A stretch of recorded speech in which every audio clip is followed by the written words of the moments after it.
Good morning, students. Happy New Year, students. Let us see the 8th standard portion. Subject Social Science, History, Unit 7. Urban changes during the British period. The previous lesson we saw about the rural life and society, people's revolt, and educational development in India. Then development of industries in India. Then now in this lesson we are going to see the urban changes during the British period. So learning objectives. To understand the growth and development of towns in ancient and medieval periods. To analyze the nature and feature of urbanization under the British period. Then learn about the emergence of new urban centers such as cantonment, hill stations and port cities. Then trace the origin and growth of Madras. It is a present Chennai. Introduction. The evolution of towns, that is urban settlements, has occurred in different ways and in different stages.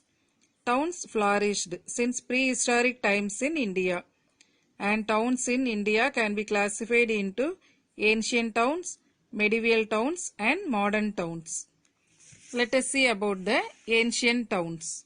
So in ancient times, towns emerged in and around the residential places of kings and its location easily accessible to sea and rivers for trade.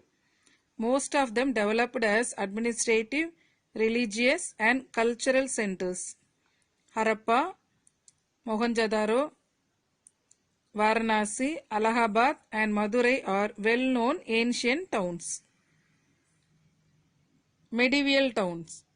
During medieval times, most of the towns developed as headquarters of principalities and kingdoms.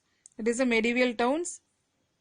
Most of the towns, they were emergent and developed as headquarters of principalities and kingdoms.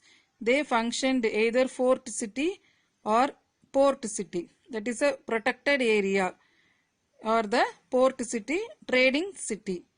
And important among them are Delhi, Hyderabad, Jaipur, Lucknow, Agra and Nagpur. These were the medieval towns. Modern towns.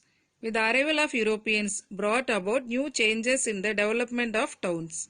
They first developed some coastal towns such as Surat, Daman, Goa and Pondicherry. These are the coastal towns. And the British, after consolidated their empire in India, developed three main cities, Mumbai, Chennai and Kolkata, as administrative headquarters and trading centers. With the extension of domination, they developed new towns depending on its location, purpose and resources. The newly developed towns are known differently as hill towns, industrial towns, court towns, railway station towns and cantonment area and administrative towns. Unique features of urbanization under the British. Special features. That is the first, it is a deindustrialization. In the beginning of 18th century, the policies of British proved harmful to the process of urbanization. Later, the economic policies followed by the British led to the rapid transformation of India's economy into a colonial economy and development of cities. With the help of one-way free trade, predominance of British and Indian manufacturing industries were destroyed. So the effect of this wholesale destruction of the Indian manufacturing industries led to the ruin of the millions of artisans and craftsmen. For our Indian artisans and craftsmen, there were a sudden collapse of the urban handicrafts industry, which had for centuries made India's name in the markets of the entire civilized world. Towns and cities long famed for their specialized products, gazed continuously shrinking market. So our artisans and craftsmen were lost their life because of the Britishers' deindustrialization, and towns and cities long famed for their specialized products gazed continually shrinking market. So as a result, old populous manufacturing towns such as Dhaka, Murshidabad, Surat and Lucknow lost their previous importance, and the entire industrial structure crushed down under stiff competition of imported goods. Britishers' goods. The traditional industrial base of Indian cities made by the indigenous handicraft production was destroyed by industrial revolution. Our indigenous, our primary handicrafts, there were the production was destroyed by the industrial revolution. The high import duties and other restrictions imposed on the import of Indian goods into Britain and Europe led to the decline of Indian industries. Thus, India became the agricultural colony of Britain. Then second phase it was a de-urbanization. So the transformation of India's economy into a colonial one, a market for the manufacturers and source for the supply of raw materials to her industries hit hard the industrial and commercial base of the number of towns. So the gradual erosion of king's power led to the demise of towns associated with their rule. Agra, once an imperial city in the first quarter of 19th century, was surrounded by extensive ruins all around. The native rulers lost their kingdom to the British by means of various policies of the colonial power. Another factor which contributed to the decline of the urban centers of the pre-British period was the introduction of the network of railroads in India since 1853. The introduction of the railways resulted in the diversion of trade routes, and every railway station became a point of export of raw materials.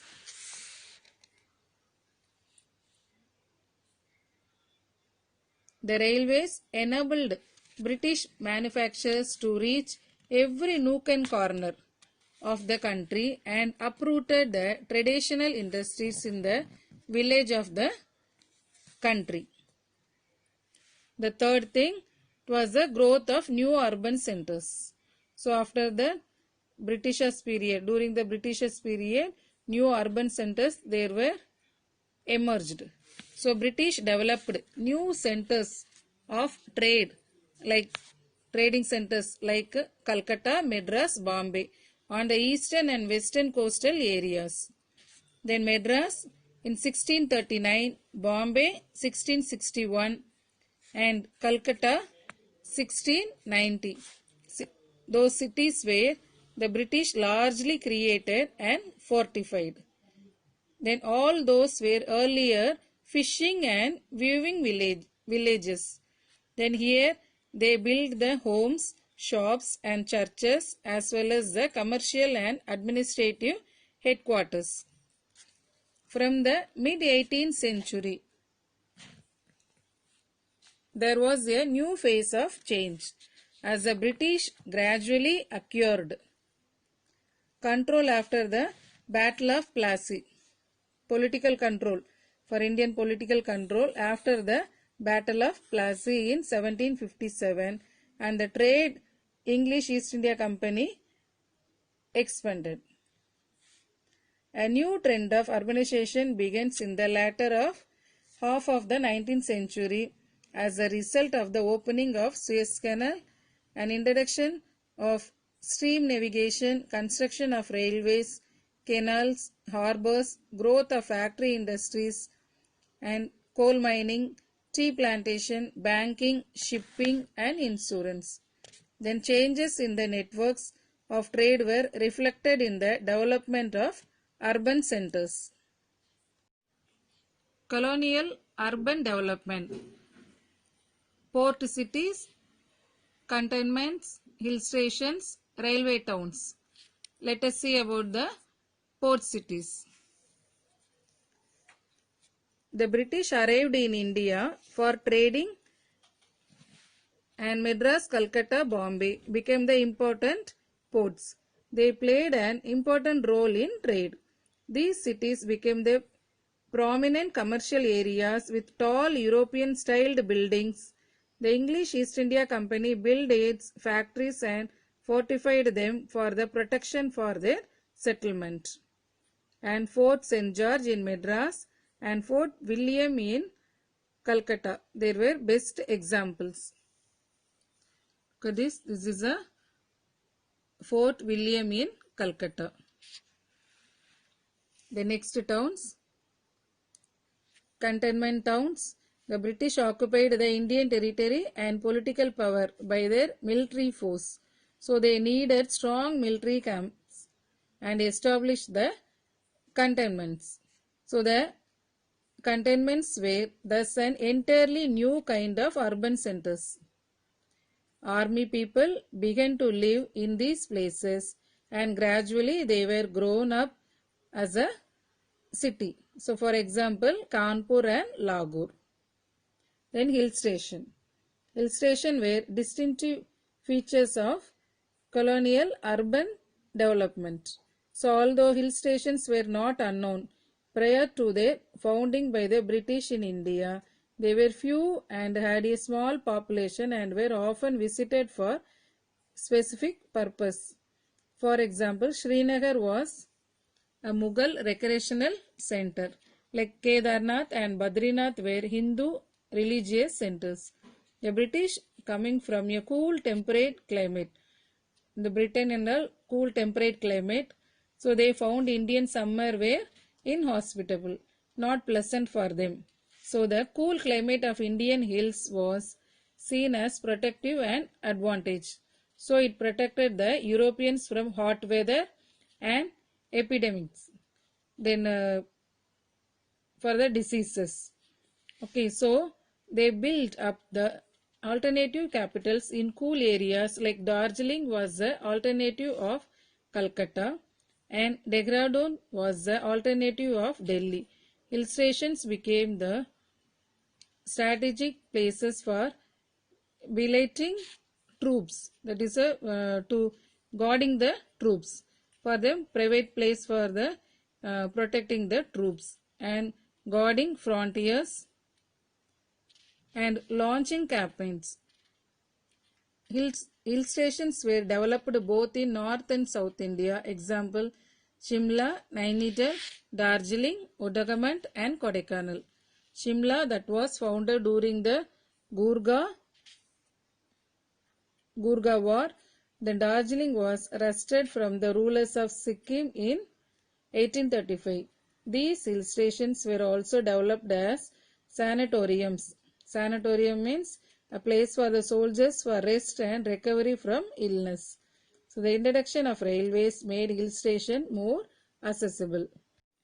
D. It was a railway towns. So railway towns were also a type of urban settlements and were established in 1953 after the introduction of railways by the British. By the nature, the railway transport, all the towns were located on the plains. Example, Delhi, Mumbai, Kolkata. Next topic is creation of municipalities and corporation. So the development of local government in the British India may be traced in three distinct phases. First phase, 1688 to 1882. First, the municipal government in India has been in existence since 1688 with the formation of Madras Municipal Corporation with a mayor, Sir Josiah Child. One of the directors of the East India Company was responsible for the formation of the corporation.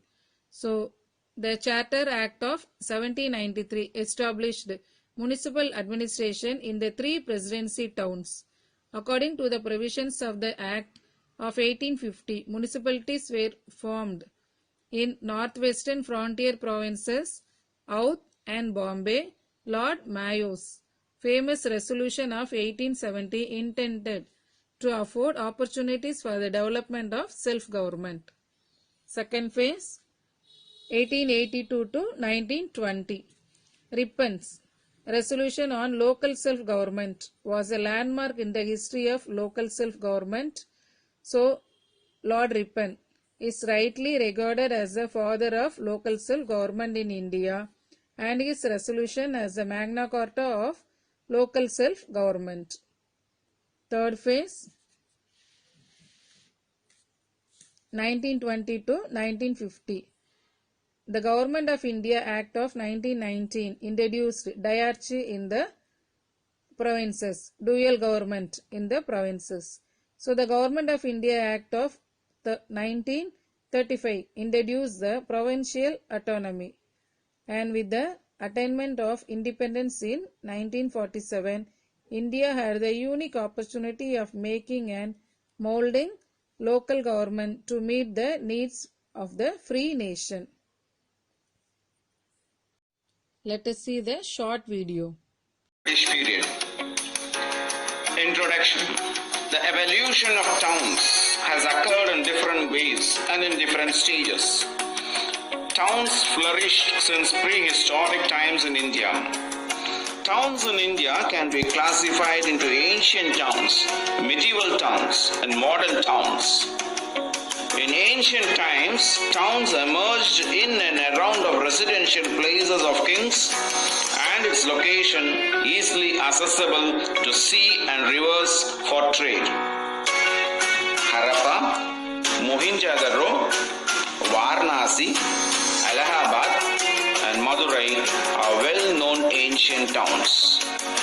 Medieval towns. During medieval times, most of the towns developed as headquarters of principalities and kingdoms.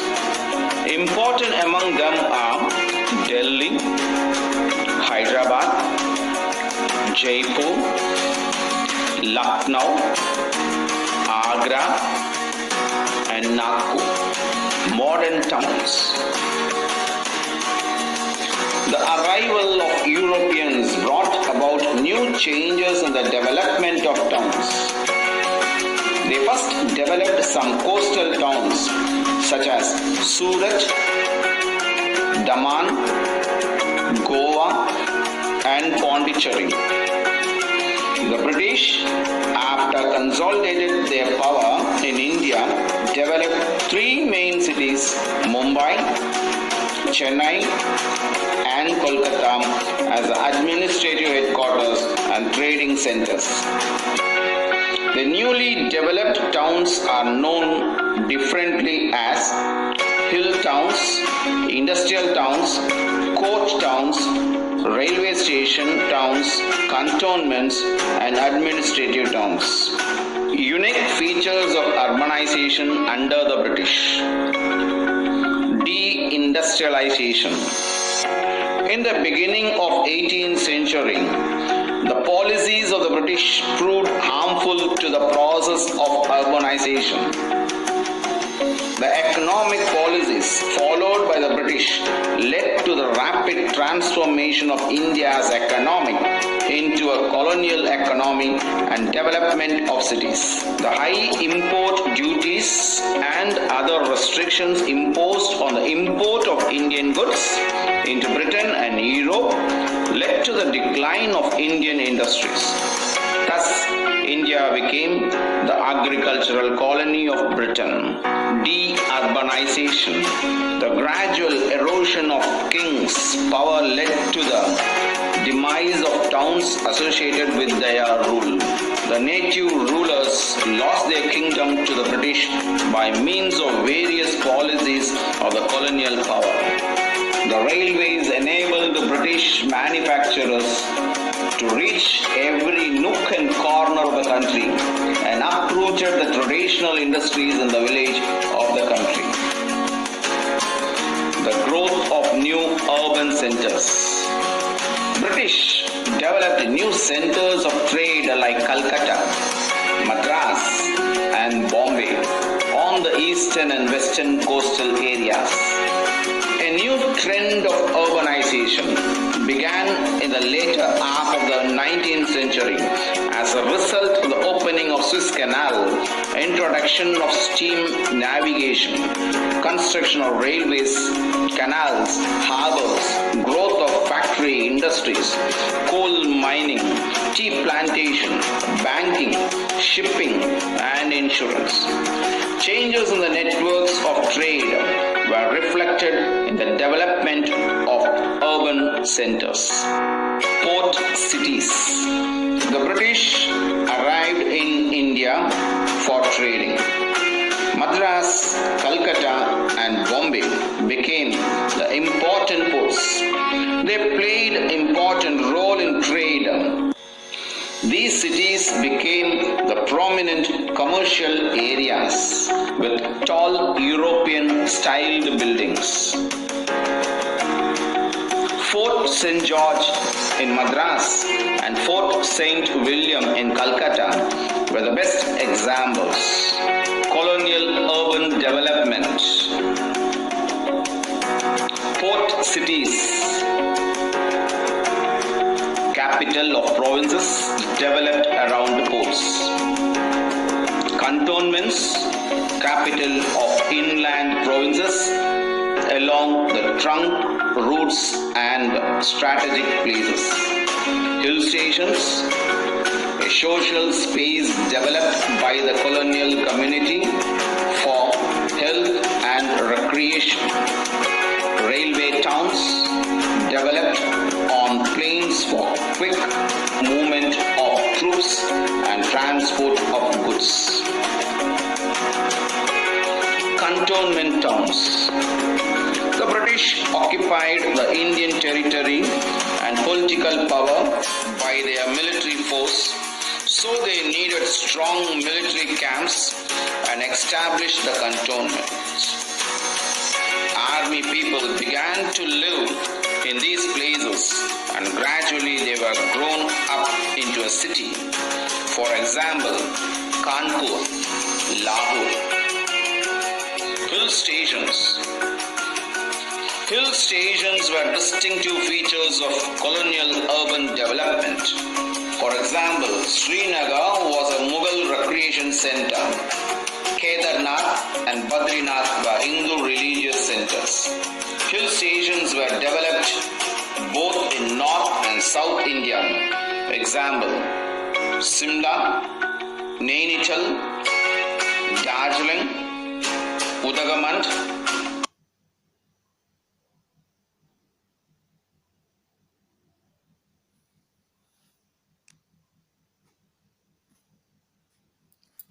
Established in 1853 after the introduction of railways by the British.